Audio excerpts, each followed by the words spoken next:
Magkakaroon ka ng ibang chance na magkakaroon ng ibang trabaho, aalisan mo yung pagbabangkero o mananatili kang nagtutur sa mga turistang kagaya namin? Sana po yung mga hindi pa po nakapunta dito sa Hundred Island, pumunta na po kayo kasi maganda na po talaga yung pinagbago nito, na-develop na po lahat yung mga island dito.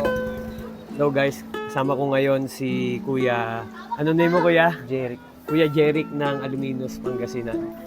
Ang work niyo dito bro ay bangkero. Opo. So ilang taon ka na Kuya nagbabangka, nagtutur dito sa... 9 years na po ako. 9 years ka nang kamusta naman po yung hanap buhay ninyo? Medyo ano rin sir, medyo humina na po kasi tag-ulan na po kasi. Talaga ito po yung pinakamahina niya mula nung pag may pasukan na sir, hihina na po yung biyahe. Kung tuwing weekend na lang po siguro kami makakapagbiyahe nito eh. So kagaya ngayon bro, sa isang week, nakakailan kayong ano? Minsan sir, 2 beses, gano'n na. 2 beses? Opo sir, kasi marami naman po kaming marami po kaming nakapila doon. Masaya po sir. Talaga? Oo sir. Kasi lalo na pag nakakapaghatid kami, syempre parang gusto rin namin makilala mas makilala pa tong Hundred Island sir. Kasi napakaganda no? Oo sir. So karaniwan, pag may tour, gagaya niyan tour, mga ilang gano'n nyo lang sila katagal na inaano? Depende po sir kasi hawak po nila yung oras nila eh. Ang ano namin talaga hanggang 5:30 po ng hapon. Depende na po sa inyo kung gusto nyo maagang umuwi, gano'n. Oo.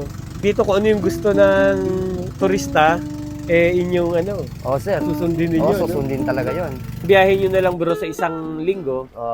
Maswerte na pag nakadalawa. Talaga? Oo sir. Karaniwan isa. Pero talagang kwento nyo kalakasan niya, December.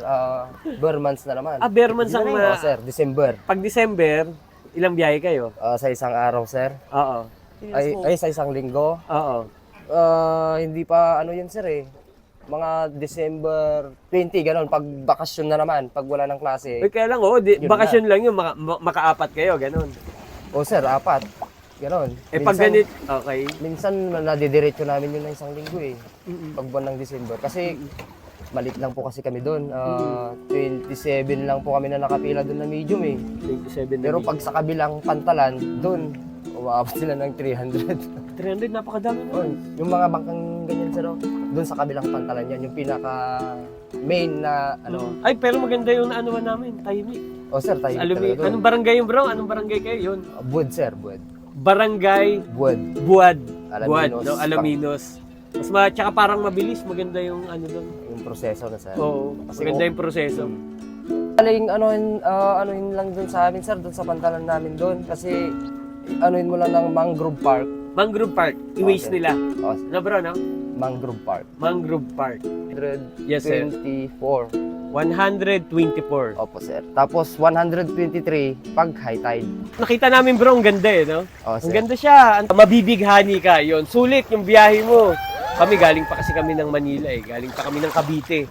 Pero talagang, ayan, nung dumating kami dito natuwa naman kami. So, yun ang gagawin mo dito. Kakain, magbabangka, iikutin mo yung 100 Island na yan. Maliligo ka mo sir. Oo. Tapos pag nagsawa ka sa isang island, lipat na naman sa kabila ulit. Ano na yung mga bago ngayon dito sa 100 Island? Yung sir, lalo na yung pilgrimage. Pilgrimage. Oo sir. Tapos yung katabi niyang island, yung Ramos, bale dinedevelop pa ulit po yun eh. Sa may pilgrimage, ano yung mga makikita nila doon? Ano yung mga pwede nilang gawin? Yung grotto ni Jesus Christ, Ayan. yung malaki. Maganda talaga doon. Okay. Tatlo yun eh. Sandal, Ramos, at saka pilgrimage. Bale dinedevelop pa ulit. Okay. Yun. Ano nang meron doon ngayon? Rin silang bangus na ganito kalalaki. Ang laki. Oo sir. Yung nasa taas daw niya, Oo. yung tubig alat daw, i-refine daw ng tubig tabang eh. Yung lang dito sir, yung mga activities talaga yung mga Ayan. magaganda rito eh. Gaya Sige. ng banana boat, UFO, lalo na po yung helmet diving, yun talaga yung maganda. Talaga? Yun Oo, yung... sir.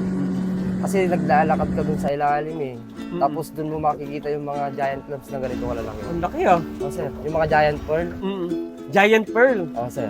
O, sir, tapos maraming isda dun sa loob. Hindi ka magpakain, lalo na yung pag may tinapay ka, ganun mo lang, lalapit talaga yung ano. Pwede, no? O, sir. Yung zipline kasi, nandun sa governor, sir. Pero may zipline din. O, sir, may zipline. Pero yung nandito sa Quezon, Mm. maiksi lang po siya. Maiksi, pero Oo. meron sila. Bro, yung tumalong kami, yung sa may, yun doon yung kanina. Ay, dun sa Marcos po. Anong tawag doon? Sa may Marcos Island? Anong tawag doon? Dun po yung ano, sir, eh. Yun yung Imelda Cave. Imelda Cave, kung Sir. tawagin. So, tatalong ka, labas mo, dito ka na, no? O, sir. Sa dagat ka na mismo. Lalo na yung ano, sir, Quirino Cave. Quirino Cave? O, sir. Ano meron doon? Yung mga mahilig lang mag-adventure yun, eh. Talaga? O, sir. Ano meron? Kuweba po siya. Tapos, dapat naka-life vest ka kasi ano dun, sir. Oo. Papasok ka doon, tapos sa gitna niya, may butas dun sa gitna niya, eh. Lalo na pag ganito tanghali, Oo. nailawan dun sa loob niya. Ang ganda. Tapos, dun sa loob po niya, may lamesang parang bato na malaki. Mm-mm. Tapos, may may butas po doon ka lulusot. Parang tatagos ka dun sa kabilang, ano, sir, eh. Oo. Kaya nga, yung mga gustong mag-adventure lang talaga yung mga pinupunta namin doon. Okay. Sa mga malalakas pa, no? Oo, sir. Napansin ko bro, parang ipinangalan yung mga bawat island sa presidente. Tama ba? Oo, sir. Tingnan lang, sir. Snorkeling, no? Kanina yung nag-snorkeling kami, ang sarap eh. Nalibang sila eh. Oo, sir. Di, mas maganda sana doon sana tayo sa kabila. Kaso, doon na po tayo, eh. Mm. Pag May family ka na bro? Meron na po, sir. Ayan. Ano masasabi mo sa pamilya mo? Tiis-tiis lang muna kasi mahina pa ngayon yung biyahe. Kanong rent ng boat? 2,000 po yung medium, eh. 2,000 yung medium, Tapos yung large, 2,400. 2,400. So yun lang yun. Pwede ko ba malaman kung ano to, sarili mong bangka? Hindi po, sir. Okay. May parang ako lang talaga yung ano niya, operator Okay. niya. Ever since, simulat sa pool, ikaw? Sir. Bago pa lang kasi to, eh. Mm-mm. March napagawa na to. Tapos dating hinahawakan ko large. Large.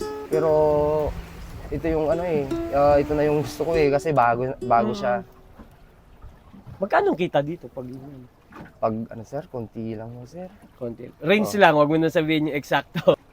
500. 500 kayo isang araw. Oo, Yung sir. tapos yung kasama natin na ano, 300. 300. So yun na yung maghapon ninyo. Sir.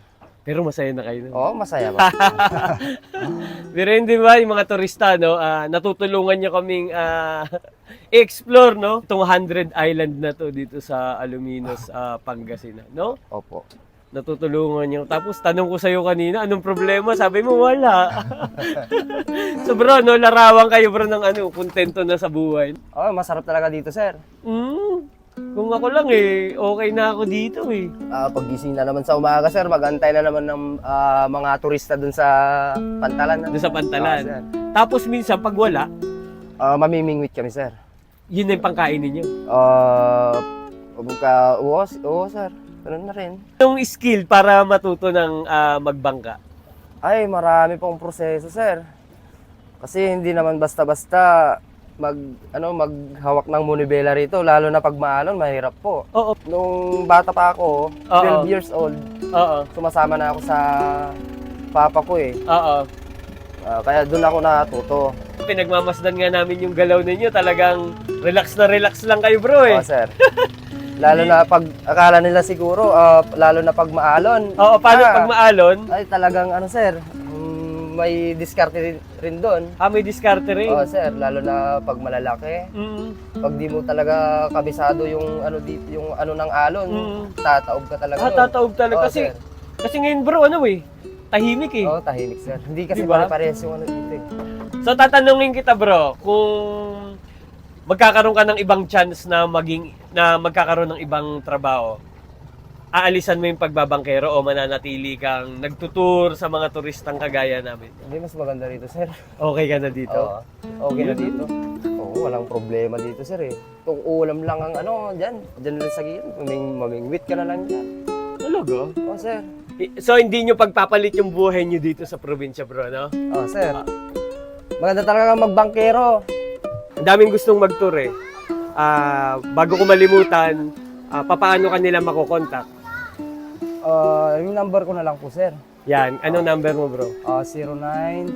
0926-073-9040. Para sa mga gustong mag-tour, ay diretso na kayo sa kanya at maiga-guide niya kayo dito. So siya ay Jeric. yun si Kuya Jeric, isa sa mga bangkero.